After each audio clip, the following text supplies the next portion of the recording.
গোবরডাঙ্গার নকপুল মোড়ে এসআইআরের নাম বাদ এবং নাম বিবেচনাধীন থাকার প্রতিবাদে রাস্তা অবরোধ সাধারণ গ্রামবাসীদের।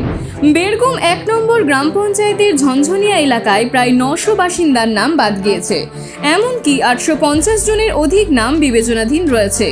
এরই প্রতিবাদে বেলা ১১টা থেকে শুরু হয়েছে রাস্তা অবরোধ। আমরা কেন্দ্রীয় সরকারের বিরুদ্ধে এবং টোটালি যে নির্বাচন কমিশন রয়েছে, ঠিক আছে, নানা রকম ভাবে আমাদের উপর যে অত্যাচার চলছে সারা পশ্চিমবঙ্গে, বিশেষ করে সংখ্যালঘু সম্প্রদায়ের উপরে আরো বেশি অত্যাচার চলছে, তার প্রতিবাদে আমরা জনসাধারণকে সঙ্গে নিয়ে আজকে আমরা একটা প্রতিবাদ করছি। এবং এই যে সংখ্যালঘু অধ্যুষিত এলাকাগুলোতে ম্যাক্সিমাম আমাদের যে ভোটার রয়েছে প্রায় ৯০০-র ঊর্ধ্বে, সেটা রয়েছে আপনার থেকে শুরু করে বিচারাধীন রয়েছে।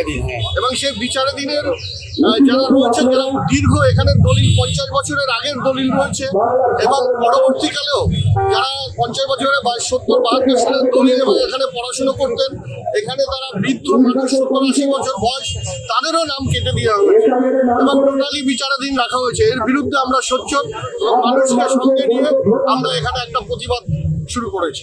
কটার থেকে অবরোধ শুরু হয়েছে? আমরা টোটালি একটা অবরোধ আমরা বলবো না, আমরা একটা প্রতিবাদ করছি। অবরোধ ঠিক নয়, এখানে আমরা ১১টা থেকে ১২টা অবধি আমরা এই প্রতিবাদ করবো এবং আমরা ডিএম বা বিডিও সাহেবকে এসে এই জায়গাটাকে আমাদের তুলে ধরার জন্য এবং এর সমাধানের জন্য আমরা নাম বাদ দিয়া এটা আমরা বেরগুম গ্রাম পঞ্চায়েতের সাধারণ নাগরিক আমরা এর প্রতিবাদ করছি। টোটাল ডিলিট হয়েছে ৫৮টা ভোট, আর প্রসেসিং আছে যেটা হচ্ছে বিচারাধীন সেটা হচ্ছে ৯২৬। তাই এটা চক্রান্ত, এটা নির্বাচন কমিশনের পুরো চক্রান্ত। তার প্রতিবাদে আমরা সবাই সচেতন নাগরিক হিসাবে আমরা কিন্তু আজকে রাস্তায় নেমেছি। আমাদের একটাই দাবি, কারণ এই যে বিচারাধীন যে নামগুলো আছে, আলটিমেটলি তাদের সামনে যে কি হবে সেটা বোঝা খুব মুশকিল। তারা কি ভোট দিতে পারবে না পারবে না, এটা আমাদের প্রশ্ন।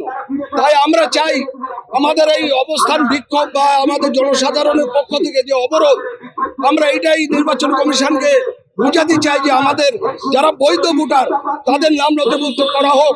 সংখ্যালঘু এবং যারা এসটি ওবিসি আমার যে মতুয়া ভাইরা সবাই এর মধ্যেই, এরা কাউকে ছাড়েনি, এরা সবাইকে যুক্ত নিচ্ছে, কিন্তু মুসলিম ভোটারদের একটু বেশি করে নিচ্ছে। সাধারণ বাসিন্দাদের অভিযোগ, মূলত সংখ্যালঘু সম্প্রদায়ের নাম বেশি করে ডিলিট হয়েছে। এছাড়াও সমস্ত ডকুমেন্ট জমা দেওয়ার পর শুনানিতে হাজির হয়েও বিবেচনাধীন রয়েছে ভোটারদের নাম। এরই প্রতিবাদে অবরোধ চলছে হাবড়া বসিরহাট রোড এবং হাবড়া থেকে গোবরডাঙ্গা যাওয়ার রাস্তা। যদিও পরবর্তীতে প্রশাসনিক আশ্বাসে অবরোধ তুলে নেন গ্রামবাসীরা। News India.